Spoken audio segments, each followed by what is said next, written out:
चौथे टेस्ट मुकाबले के तीसरे दिन भारतीय गेंदबाजों की घातक गेंदबाजी के सामने ढेर हुई इंग्लैंड की टीम। भारतीय बल्लेबाजों ने भी किया कमाल। नमस्कार दोस्तों, स्वागत है आपका एक बार फिर हमारे चैनल में। दोस्तों, भारतीय टीम ने चौथे टेस्ट के तीसरे दिन शानदार तरीके से ध्रुव जुरैल की बेहतरीन बल्लेबाजी और इसके बाद भारतीय टीम के गेंदबाजों की घातक गेंदबाजी के दम पर इस टेस्ट में एक बार फिर भारतीय टीम ने मजबूत स्थिति बना ली है। तो दोस्तों, आपको इस वीडियो में चौथे टेस्ट के तीसरे दिन का पूरा हाईलाइट इस वीडियो में बताएंगे। लेकिन दोस्तों, उससे पहले आप भी टीम इंडिया के इस बेहद ही शानदार परफॉर्मेंस को देखकर खुश है तो इस वीडियो को लाइक जरूर कर दें और साथ ही साथ अभी तक चैनल को सब्सक्राइब नहीं किया तो चैनल को सब्सक्राइब करके बेल आइकन जरूर दबा लें। तो चलिए दोस्तों, जानते हैं हम इस चौथे टेस्ट मुकाबले के तीसरे दिन का पूरा हाईलाइट शुरुआत से ही।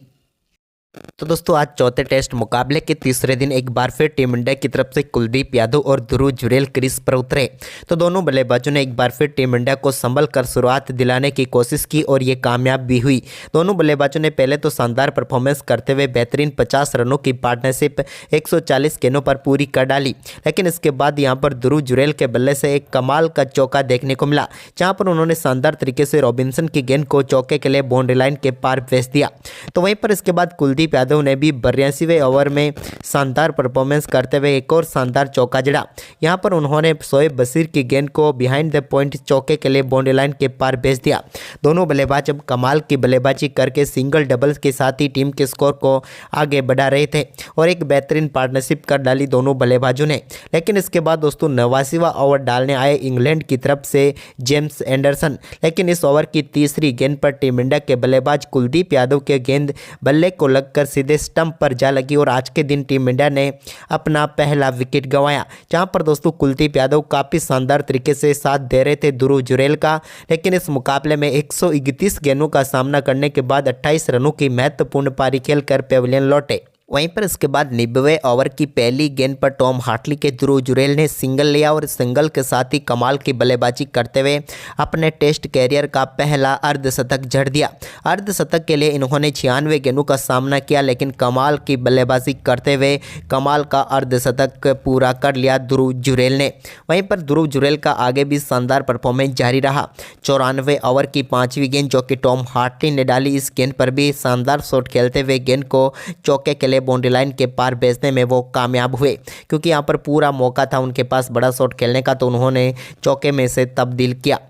इसके बाद 97वां ओवर डालने आए शोएब बशीर की पहली गेंद पर ध्रुव जुरैल ने लॉन्ग ऑन के ऊपर से कमाल का हिट शॉट खेला और गेंद को सीधे स्टैंड में डिपॉजिट कर दिया।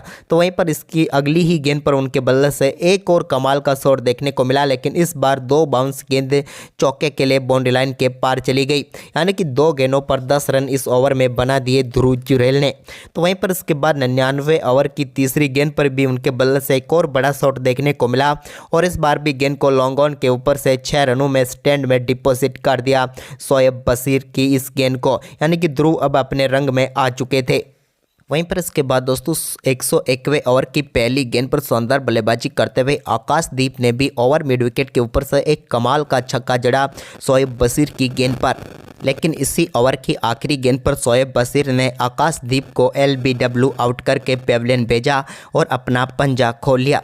आकाशदीप अच्छा साथ जरूर दे रहे थे, लेकिन आखिरकार 29 गेंदों का सामना करने के बाद 9 रन बनाकर वो भी पेविलियन लौट गए।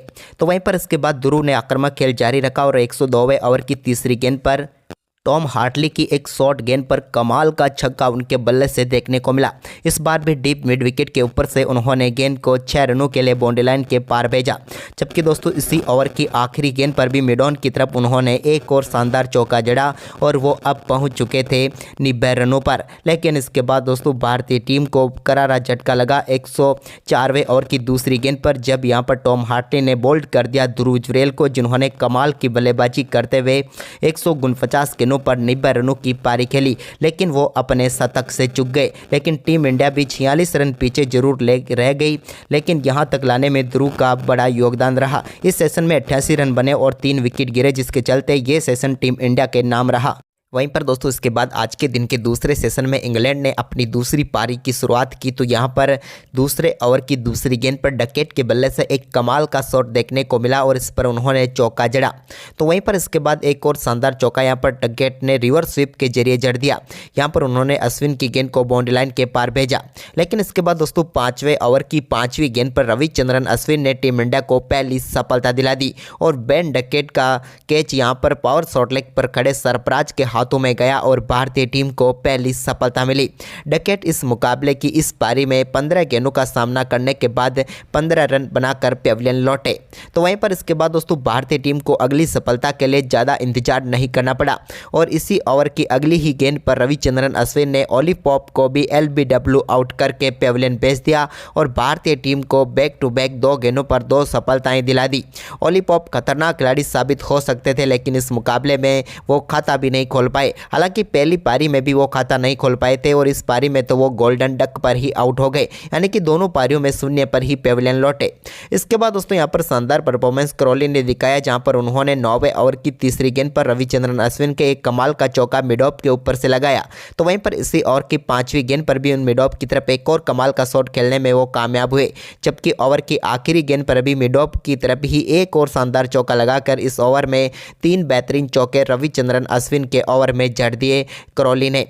इसके बाद दोस्तों यहां पर रविचंद्रन अश्विन ने 17वें ओवर की आखिरी गेंद पर भारतीय टीम को जो रूट के रूप में बड़ी सफलता दिला दी। जो रूट यहां पर विकेट के सामने पाए गए थे और यहां पर उन्हें पेविलियन लौटना पड़ा। कमाल के रिव्यू था ये भारतीय टीम की तरफ से लिया गया और यहां पर साफ तौर पर आउट हुए इंग्लैंड के पहली पारी के हीरो जो रूट, जो कि दूसरी पारी में 34 गेंदों का सामना करने के बाद 11 रन बनाकर पेविलियन लौटे। इसके बाद क्रॉली का शानदार परफॉर्मेंस आगे भी जारी रहा। उन्होंने 18वें ओवर की आखिरी गेंद पर मोहम्मद सिराज के एक और शानदार चौका लगाया। तो वहीं पर इसके बाद 19वें ओवर में जॉनी बेयरस्टो के बल्ले से भी शानदार चौका देखने को मिला। यहाँ पर उन्होंने मोहम्मद सिराज के ओवर में एक और शानदार चौका जड़ा। अब यहाँ पर शानदार बल्लेबाजी दोनों बल्लेबाज कर रहे थे लेकिन इसी बीच शानदार परफॉर्मेंस करते हुए 24वें ओवर की तीसरी गेंद पर सिंगल के साथ अपने टेस्ट कैरियर का तीसरा अर्धशतक क्रॉली ने पूरा कर लिया। उन्होंने 71 गेंदों पर शानदार अपना अर्धशतक पूरा किया। लेकिन इसके बाद यहां पर 29वें ओवर की पहली गेंद पर कुलदीप यादव ने जैक क्रॉली को भी बोल्ड करके पेविलियन की राह दिखा दी और भारतीय टीम की झोली में एक और महत्वपूर्ण सफलता डाल दी। क्रॉली काफ़ी शानदार बल्लेबाजी कर रहे थे लेकिन 91 गेंदों का सामना करने के बाद 60 रन बनाकर वो पेविलियन लौटे। इसके बाद बेन स्टोक्स क्रीज पर उतरे तो वो संघर्ष करते हुए नजर आए लेकिन 33वें ओवर की तीसरी गेंद पर कुलदीप यादव ने उनको भी बोल्ड करके पेविलियन भेज दिया। बेन स्टोक्स अच्छी बल्लेबाजी कर सकते थे लेकिन यहाँ पर खतरा टाल दिया कुलदीप यादव ने और 13 गेंदों पर 4 रन बनाकर बेन स्टोक्स पेविलियन लौटे और आज के दिन के दूसरे सत्र का खेल भी समाप्त हुआ। यहां पर इंग्लैंड की टीम 120 रनों पर 5 विकेट गंवा चुकी थी लेकिन इस सेशन में 120 रन बनाए और 5 विकेट इंग्लैंड ने गंवाए, जिसके चलते ये सेशन भारतीय टीम के नाम रहा। लेकिन इंग्लैंड की टीम के पास अभी भी 167 रनों की बढ़त हो चुकी थी। वहीं पर इसके बाद दोस्तों आज के दिन के तीसरे सत्र का खेल शुरू हुआ तो यहाँ पर भारतीय टीम को एक बार फिर शानदार शुरुआत मिली क्योंकि दोस्तों यहाँ पर पहली ही गेंद पर रविंद्र जडेजा ने जॉनी बेयरस्टो को रजत पाटीदार के हाथों कैच करवा कर पेविलियन भेज दिया और तीसरे सत्र की कमाल की शुरुआत भारतीय टीम के लिए हो गई क्योंकि जॉनी बेयरस्टो अच्छी बल्लेबाजी कर रहे थे लेकिन उनका विकेट टीम इंडिया को मिल गया। बेयरस्टो ने 42 गेंदों का सामना किया और 30 रन बनाकर वो पेविलियन लौटे। इसके बाद दोस्तों 38वें ओवर की तीसरी गेंद पर टॉम हार्टली के बल्ले से एक और कमाल का छक्का मिड विकेट के ऊपर से देखने को मिला। ये एक बेहतरीन शॉट था लेकिन इसके बाद यहां पर एक बार फिर टीम इंडिया ने वापसी की और 41वें ओवर की तीसरी गेंद पर कुलदीप यादव की गेंद पर बड़ा शॉट खेलना चाहते थे हार्टली, लेकिन यहां पर सरफराज खान ने एक कमाल का कैच पकड़ा और भारतीय टीम की झोली में एक और सफलता आ गई।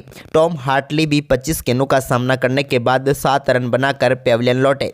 इसके बाद कुलदीप यादव ने इसी ओवर की आखिरी गेंद पर ओली रॉबिन्सन को भी LBW आउट करके पेविलियन भेज दिया। हालांकि यहां पर ओली रॉबिन्सन ने रिव्यू लिया था लेकिन ये रिव्यू सक्सेसफुल नहीं हुआ और अंपायर्स कॉल के चलते वो आउट करार दिए गए। ओली रॉबिन्सन 3 गेंदों पर 0 पर ही पेविलियन लौटे। वहीं पर इसके बाद दोस्तों काफ़ी देर तक संघर्ष करते आए बेन स्टोक्स, लेकिन इसके बाद उनकी पारी को समाप्त किया रविचंद्रन अश्विन ने 54वें ओवर की दूसरी गेंद पर, जब कॉटिन बोल्ड करके उनको पेविलियन भेज दिया और भारतीय टीम की झोली में 9वीं सफलता डाल दी। हम बात करें बेन स्टोक्स की तो उन्होंने 76 गेंदों का सामना करने के बाद सिर्फ 17 रन बनाकर वो पेविलियन लौटे। तो वहीं पर इसके बाद आखिरी विकेट भी रविचंद्रन अश्विन ने ही लिया और यहाँ पर उन्होंने ध्रुव जुरेल के हाथों कैच कराकर एंडरसन को पेविलियन भेजा और अपना पंजा खोल दिया और भारतीय टीम ने इंग्लैंड की टीम को दूसरी पारी में मात्र 145 रनों पर ऑल आउट कर दिया। टीम इंडिया की कमाल की गेंदबाजी रही। तो वहीं पर इंग्लैंड की टीम ने भारतीय टीम के सामने अब 192 रनों का लक्ष्य रखा इस मुकाबले को जीतने के लिए। वहीं पर दोस्तों इस लक्ष्य का पीछा करने उतरे टीम इंडिया की तरफ से रोहित शर्मा ने कमाल की शुरुआत करते हुए दूसरे ओवर की चौथी गेंद पर एक शानदार चौका मिडॉन की तरफ जड़ दिया। तो वहीं पर इसी ओवर की पांचवी गेंद पर भी उन्होंने एक और फ्लिक शॉट खेला और इस बार भी गेंद को मिडॉन की तरफ ही चौके के लिए बाउंड्री लाइन के पार भेज दिया और बैक टू बैक चौके जड़ दिए। तो वहीं पर इसके बाद तीसरे ओवर की पांचवी गेंद पर जो रूट के एक शानदार स्वीप शॉट खेलते हुए बेहतरीन चौका बैकवर्ड स्क्वायर लेग की तरफ जड़ दिया यशस्वी जायसवाल ने भी। तो इसके बाद चौथे ओवर की चौथी गेंद पर रोहित ने एक बार फिर मिड विकेट बाउंड्री को टारगेट किया और एक और फ्लिक शॉट के जरिए गेंद को बाउंड्री लाइन के पार भेजा। तो वहीं पर इसके बाद दोस्तों दोनों बल्लेबाजों ने शानदार परफॉर्मेंस करते हुए आज के दिन को समाप्त किया और भारतीय टीम ने 8 ओवर में 40 रन बना लिए। अब भारतीय टीम को मुकाबला जीतने के लिए 152 रनों की जरूरत है, जबकि दोस्तों रोहित शर्मा 24 तो वहीं पर यशस्वी जायसवाल 16 रन बनाकर क्रीज पर मौजूद थे। आज के दिन के हम तीनों सेशन की बात करें तो तीनों सेशन भारतीय टीम के नाम गए। तो क्या लगता है आपको कल टीम इंडिया कितने विकेट से जीतेगी? आप हमें अपनी राय कमेंट में जरूर दें।